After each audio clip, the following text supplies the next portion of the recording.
lo nuestro está terminado. Pero si te vas, yo quiero creer que nunca vas a volver.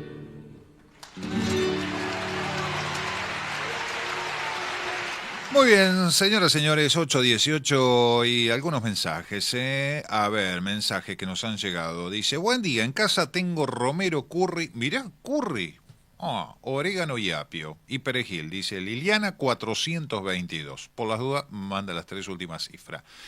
Verduras, acelga, lechuga, radicheta, coliflor, zanahoria, remolacha, puerro, batata. En las aromáticas romero, tomillo, orégano, menta, cibulet. No sé cómo se escribe, dice. No importa, está bien, así está bien. Patricia 540.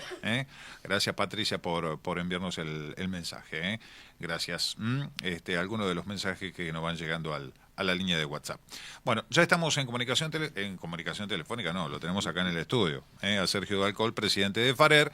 Sergio, buen día. Gracias por venir. Buen día, Cholo. No, gracias a ustedes por la invitación. Bueno, FARER es una de las organizaciones, una de las entidades agropecuarias de la provincia de Entre Ríos, que también estuvo en la organización de este congreso sanitario. Vos estuviste los 2 días. ¿Cuál es tu diagnóstico de este congreso? Bueno, qué pregunta. Amplia, ¿no? No, bueno, pero ¿qué te pareció? No sé si estuviste en el de Río Cuarto el año pasado. Sí, estuve en el Río Cuarto, estuve también en el anteaño en Santa Fe. En Santa Fe. Sí. Uh-huh.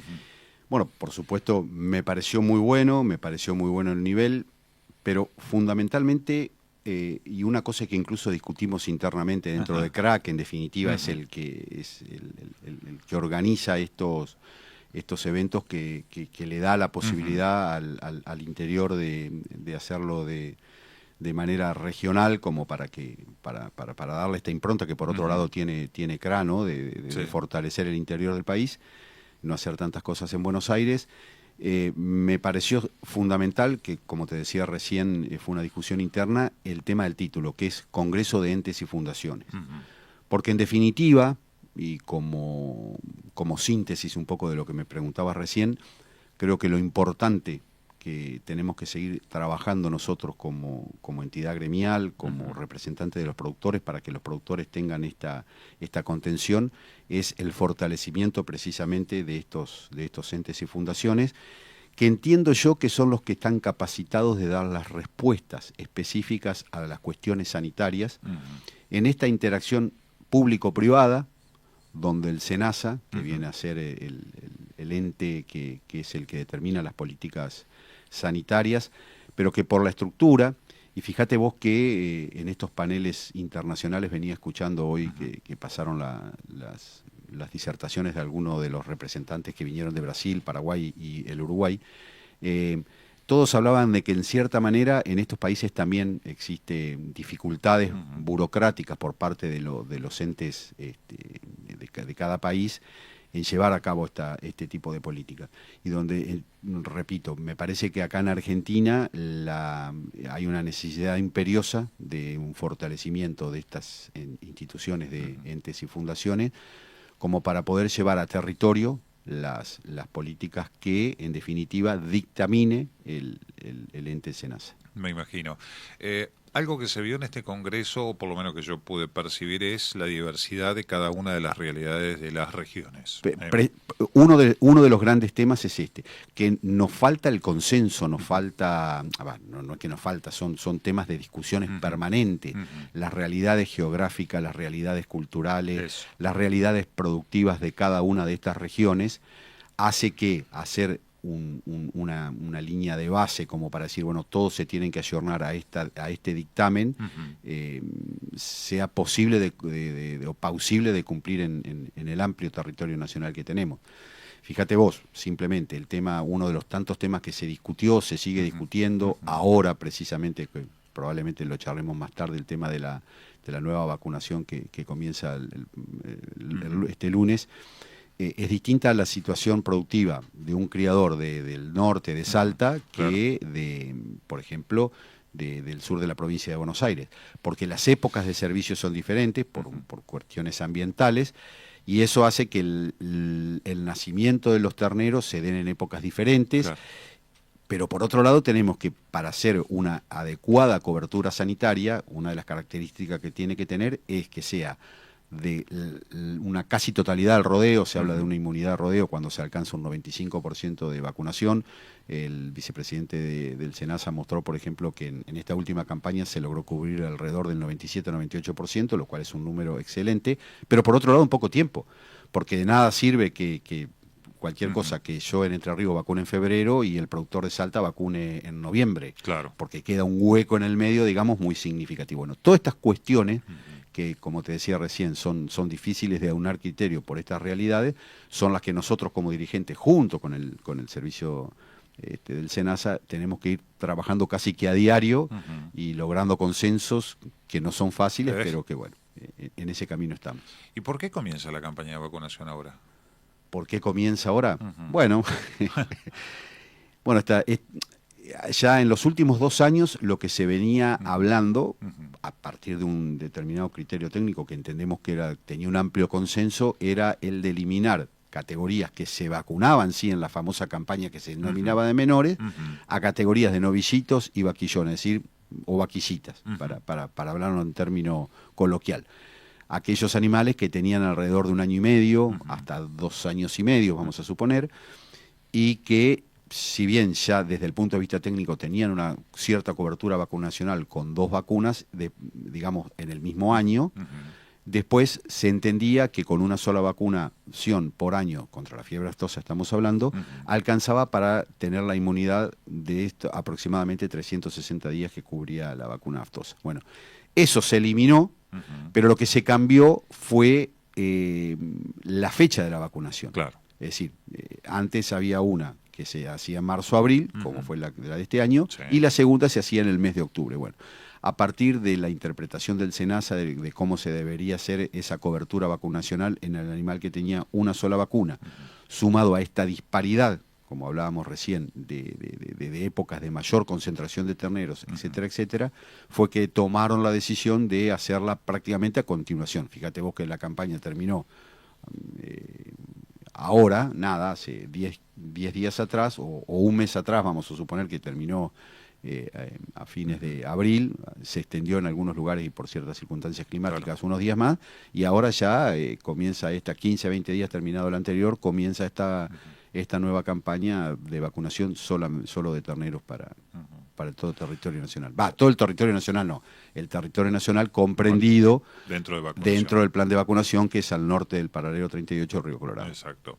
El vicepresidente de SENASA, Oscar, hacía referencia que, bueno, los tiempos van a estar apretados este año, ya el 2027 va a ser una realidad distinta. ¿Va a ser así eso? ¿Cómo lo ves vos? También decía medio internamente cuando terminamos este congreso y empezamos a hacer los primeros intercambios acerca de los resultados y qué sé yo planteaba un poco que bueno, que ahora empieza fuertemente en nuestra actividad de acción gremial, digamos, de tener estos fuertes intercambios. Lo primero que tenemos ayer, y fue una de las respuestas de los trabajos de los grupos, ¿no? Porque en general en los trabajos de los grupos de las mesas, que estuvo muy interesante, porque en una misma mesa sentábamos gente de distintos lugares del país, con distintas realidades productivas, uno que puso esperar y ver, ¿no? Bueno, la medida está tomada, la medida está tomada.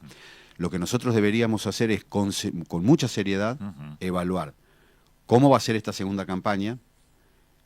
Fíjate vos un pequeño detalle.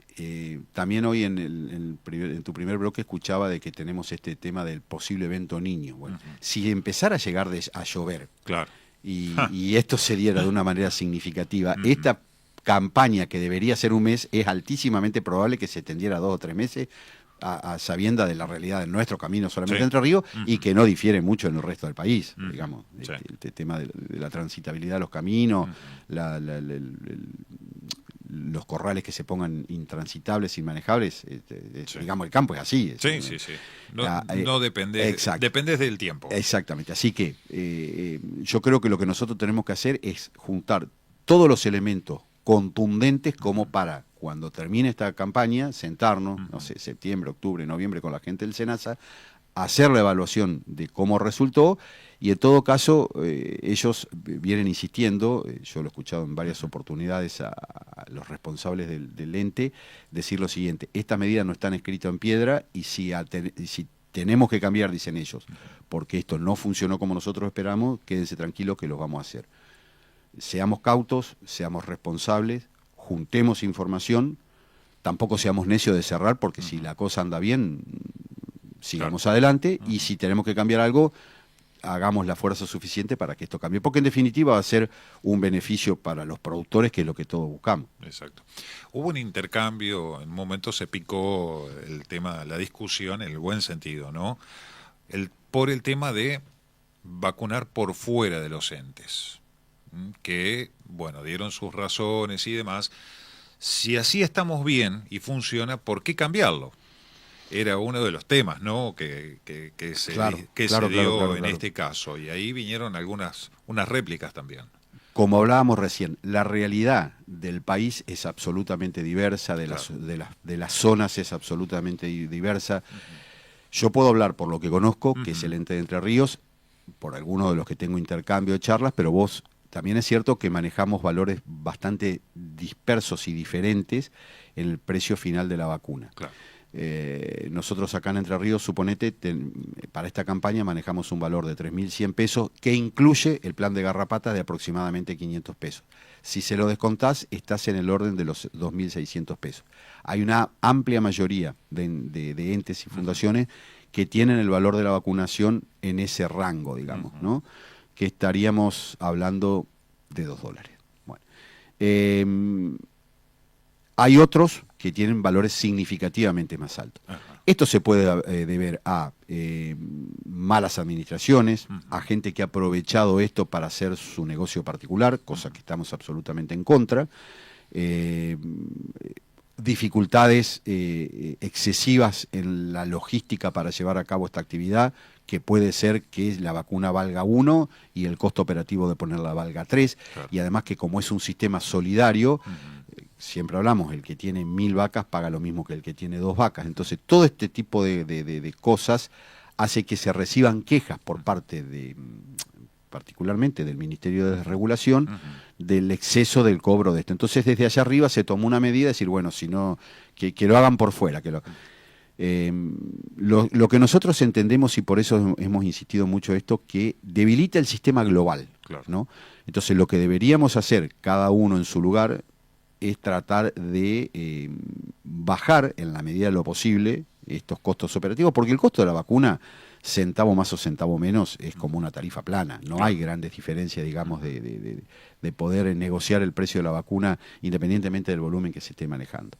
Pero sí se puede trabajar mucho sobre el tema del costo operativo. Bueno, trabajemos sobre esos lugares donde la cosa no anda bien, pero no desarmemos el sistema. El sistema, como vos bien decías recién, es lo que anda bien y es lo que debemos preservar para lo que va a venir después.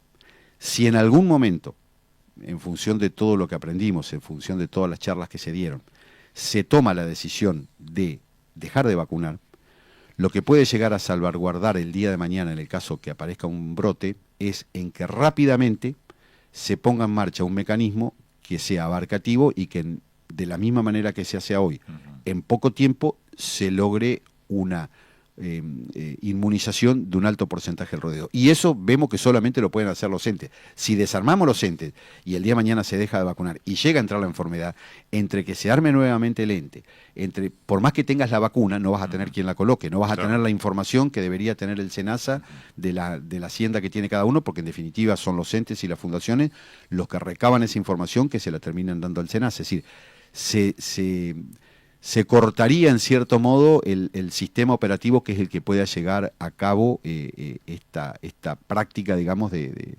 inocular los rodeos. Por lo cual eso es lo que tenemos que fortalecer. Me da la sensación que en este caso los entes, las fundaciones, como el caso de la provincia de Entre Ríos, la FUCOFA, también es garantía. Exactamente, esa es la palabra. Es decir, los entes y las fundaciones son las garantías de que el sistema funcione.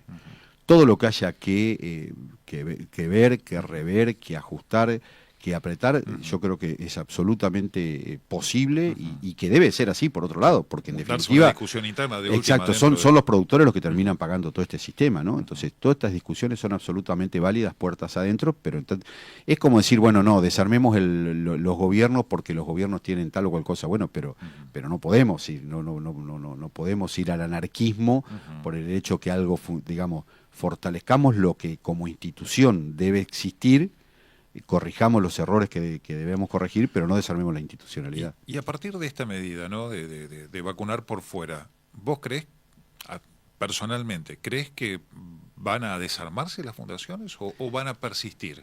¿O hay temor de eso? A ver, no creo que sea así en el caso de Entre Ríos, por lo que veníamos charlando recién. Conozco la fundación, conozco la fortaleza que tiene, los números que manejan son absolutamente lógicos. No creo que haya alguien que le sirva mucho, no creo que logre una reducción de su costo final de la vacunación. Puede ser algo por el tema logística o que en el periodo, digamos, pueda llegar a ser alguna especie, tenga menor costo de movimiento, lo que fuere, o algo que le pueda llegar a afectar dentro de su esquema organizacional de la empresa de manera interna, pero no creo que pase por un tema de costos. Ahora, desconozco la realidad de otros entes donde sí esto le puede pegar a la línea de flotación. O sea, uno se imagina en forma teórica un ente donde, vamos a suponer, que maneje un rodeo de 500.000 cabezas, y de que de esas 500.000 cabezas, la mitad esté en manos de un pequeño porcentaje de productores, porque sean grandes explotaciones o lo que fuera, y que estas grandes explotaciones decidan, por una cuestión de la que hablábamos recién, por un mejor costo, por una mejor logística, decir, no, mira, yo lo hago con mi veterinario privado, porque además, no sé, vacuno contra otra cosa, hago otra sanidad, hago tacto, no sé, lo que se te imagine dentro de las actividades normales del campo, que no lo puede hacer cuando viene a vacunar aftosa, porque obviamente el vacunador va y vacuna, digamos, y se tiene que concentrar la actividad en esa actividad específica. No puede estar esperando que el productor realice, no sé, señales, descorne, marque, no sé, un montón de actividades conexas que hace uno cuando lleva la hacienda al corral. Entonces, en ese sentido, lo que va a terminar sucediendo es que las otras 250.000 cabezas que queden va a aumentar en forma significativa el costo operativo, porque el costo operativo en definitiva, ¿qué es? Es el costo total dividido la cantidad de cabezas que van a vacunar. Una cosa es dividirla por 500.000, otra cosa es dividirla por 250.000, ¿no? Exacto. Y no se puede estar achicando, no es que uno dice, bueno, achico mi estructura de un momento para otro a la mitad. Por otro lado, las exigencias que entiendo que va a poner el SENASA a estos veterinarios que actúen por fuera, porque aclaremos algunas cosas. Por favor. Hoy existe la posibilidad de que un veterinario haga esta actividad, o sea, ya está reglamentado esto. En lo que por ahí no está muy...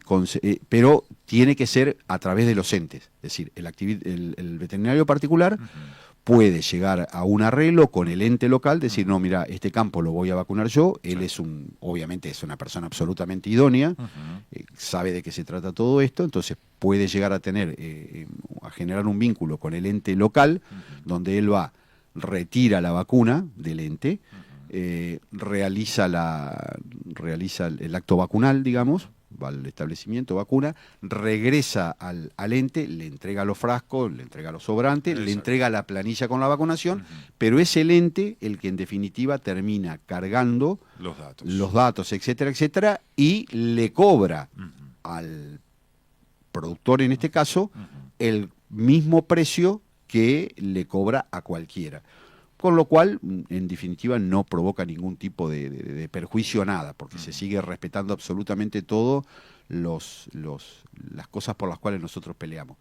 Que se que se mantenga el tema de la cadena de frío, la responsabilidad del acto vacunal, la información que se genera a partir de la confección de las planillas y la carga de estos datos en el SICSA. Así que acá lo que se hace es que todo este sistema sea por fuera como te decía recién, del tema de los entes, y hay una zona gris, que vuelvo a lo que charlábamos recién, vamos a ver cómo funciona esto el año que viene, cuántos se anotan por cada campaña para realizar esta actividad, cuántos animales salen por fuera de la campaña y cómo resulta todo esto para ver si hay que ajustar cuestiones relativas a esto. Ahora, si algún ente se puede llegar a desarmar, no lo sé. Sería fatídico si esto ocurre. Exactamente.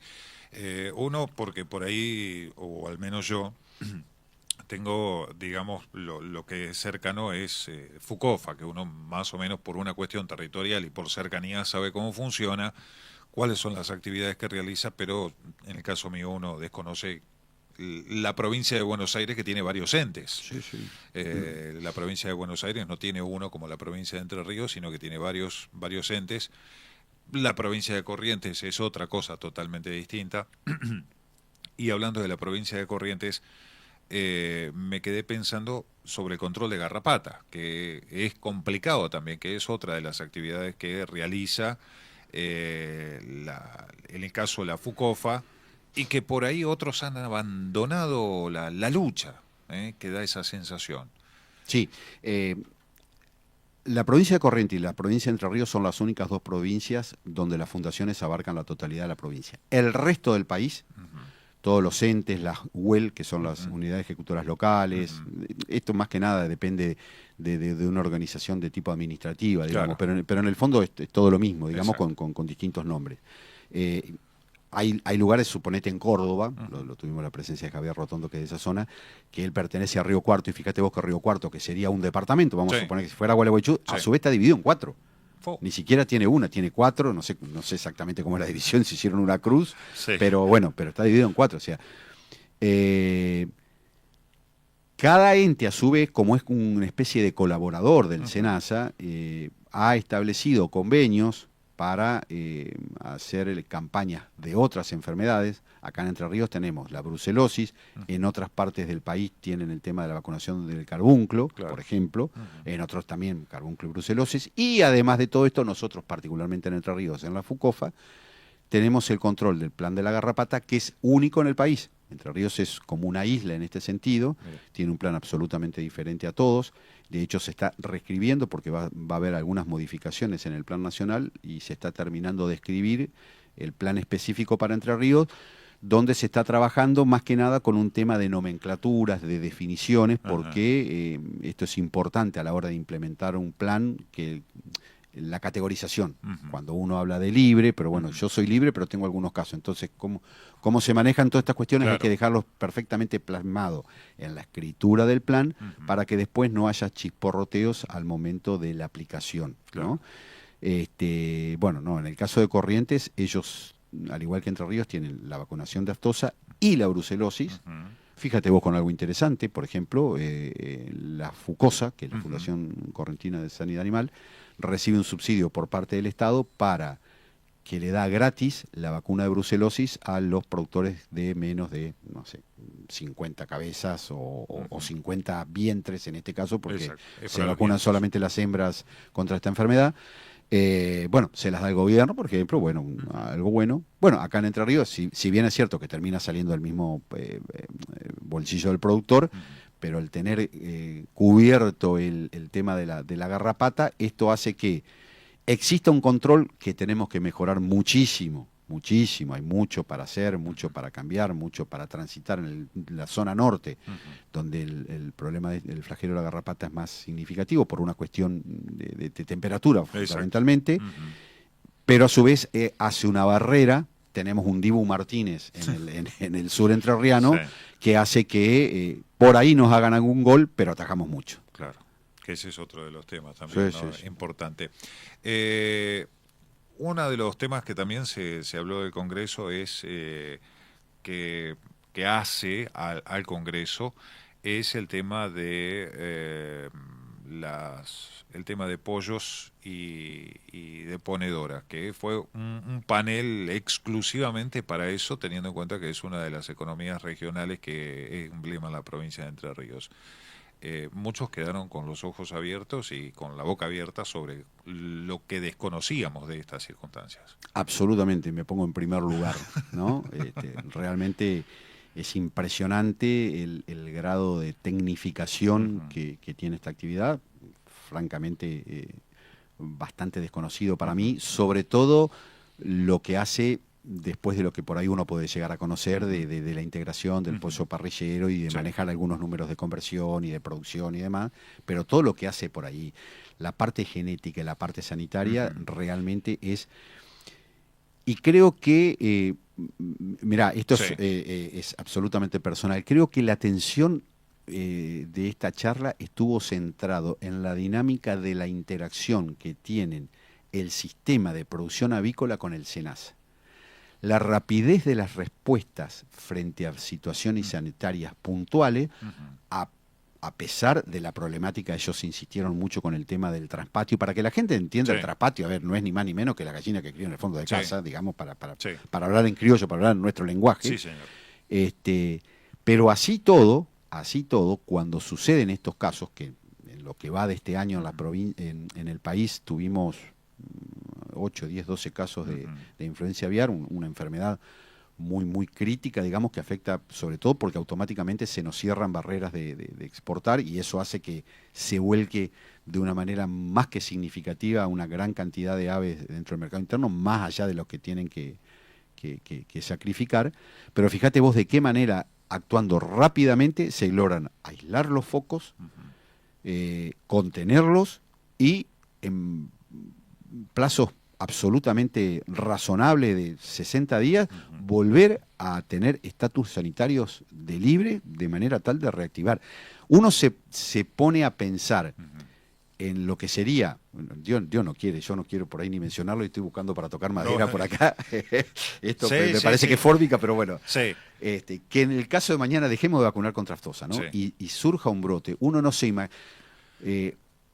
no sé si recordás, alguno de los ponentes, creo que fue Fernando Matos, el que fue ministro de Agricultura del Uruguay, que dijo que hubo mercados a partir de un foco que entró al Uruguay en el 2000, tardaron entre 19 y 20 años en recomponer uno de los mercados, ¿no? Por una fiebre aftosa. Es decir, eso a nosotros no se nos cruza por la cabeza. Claro. O sea, para nosotros tener una problemática de esta a nivel del rodeo vacuno significaría una catástrofe de dimensiones significativas. Entonces, por eso es que se insistía tanto y por eso una de las respuestas que se había planteado, dejamos de vacunar o seguimos vacunando, y yo fui el encargado de recolectar las respuestas y había varios que tenían un no casi que gigantesco, ¿no? Como para que, digamos, había sido evidente, pues yo les pedía un resumen, ¿no? De la que no me escribieran un tratado internacional, traten de resumir en los conceptos que yo, y decían no, así, no. Pero grande, digamos, como para que no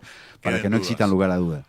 Y bueno, eso un poco, pero volviendo a tu pregunta del tema de lo que fue la charla esta del tema aviar, me parece que más que nada lo que impactó fue este doble mensaje de cómo habían avanzado tecnológicamente en todo lo que es la cadena aviar y cómo interactuaban muy rápidamente con el sistema sanitario de manera tal de aislar los casos. Pero para esto se requiere tiempo, se requiere inversión, se requiere claridad de conceptos, porque todo esto es muy lindo.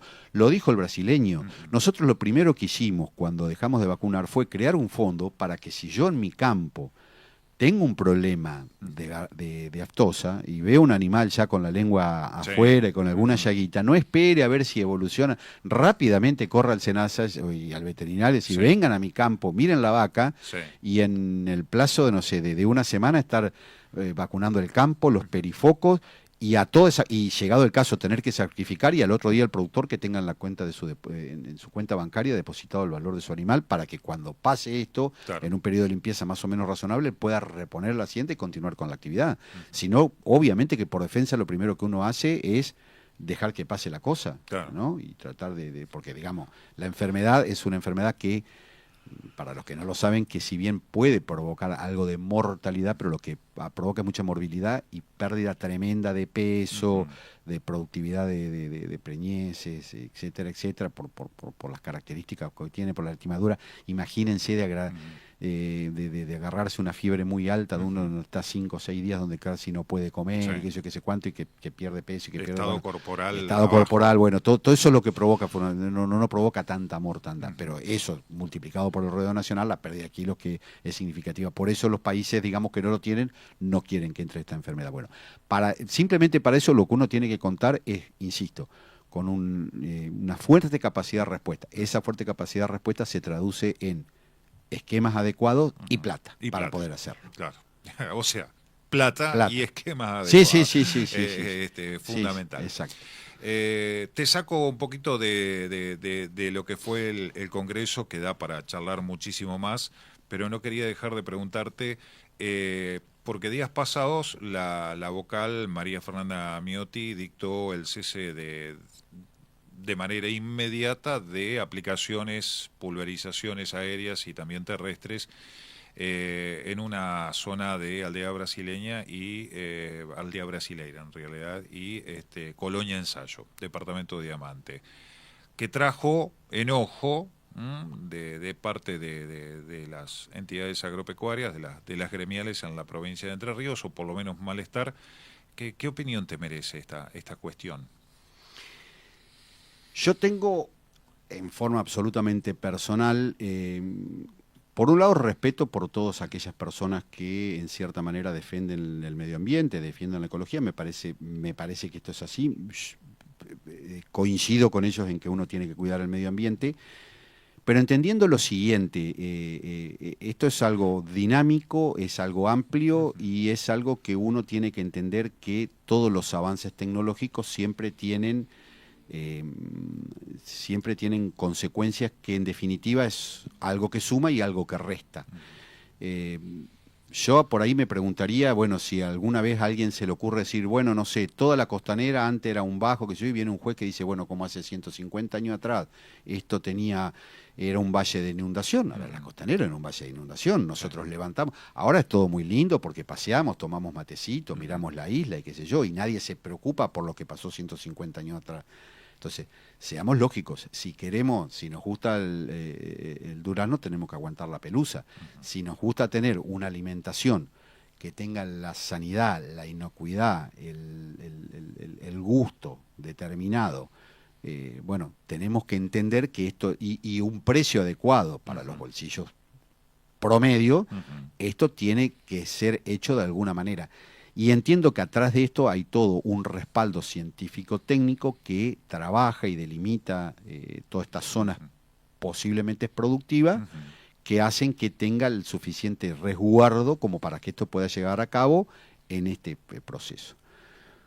Yo siempre digo lo siguiente, y fundamentalmente porque acá hay mucha hipocresía. De los países que muchos nos exigen a nosotros cuestiones de resguardo sanitario, yo he tenido mucho la posibilidad de andar en Estados Unidos, en Europa, viendo sistemas productivos, algunos específicamente yendo a viajes técnicos y otros de turista. Pero bichigeando. A ver, y uno siempre anda, el ojo de uno, digamos, yo no miraba edificios ni cosas así, los mirás, pero bueno, pero uno pone el ojo por una cuestión de formación técnica en los sistemas productivos. A ver, señores, es decir, no existe lo que existe acá, la diferencia en el campo, digamos, donde termina la ciudad y empieza el campo, es una línea de 1 centímetro. Claro. Y en ese centímetro para adentro, y repito una frase que digo siempre, nosotros en el campo usamos frente al, te diría casi acá en Uruguay, en Brasil, en Argentina, Paraguay conozco poco, usamos dosis homeopáticas de productos. Uno anduvo mucho en el campo y cuando uno mismo o un productor le dice, mirá, poné 2 litros de tal cosa, y el productor saca la cuenta a ver si cuando compra le puede poner 1,8 litros. El productor europeo no le importa absolutamente nada. Si su técnico le dice echarle 2 litros, le echa 4, le echa 5, porque no le representa absolutamente ningún tipo de costo. ¿Por qué? Porque en definitiva él sabe que lo que le interesa es producir, porque el Estado quiere que se quede ahí produciendo, porque lo necesita que ese productor no se le vaya a vivir a la ciudad y necesita mantener su ciclo productivo dentro del establecimiento. Entonces, como sabe que va a tener una cantidad de dinero tal que le permite vivir de una forma absolutamente holgada, le pone bombas atómicas a lo que está produciendo. Y te siembra contra la vereda. Claro, y no escucho, Por ahí no quiero aburrir con esto y no sé si alguna vez lo he contado. Yo hice el Camino de Santiago. Ajá. Son 800 kilómetros atravesando una parte de Francia y toda España. Que se atraviesa por... Es como si acá se caminara por Pergaminos, por Roja, Sí. por Salto, por Colón, por el sur de Santa Fe, Venado Tuerto. Sí. Es una porquería, pero es la mejor zona productiva de ello. Para Sí. nosotros no sembraríamos ni loco ahí.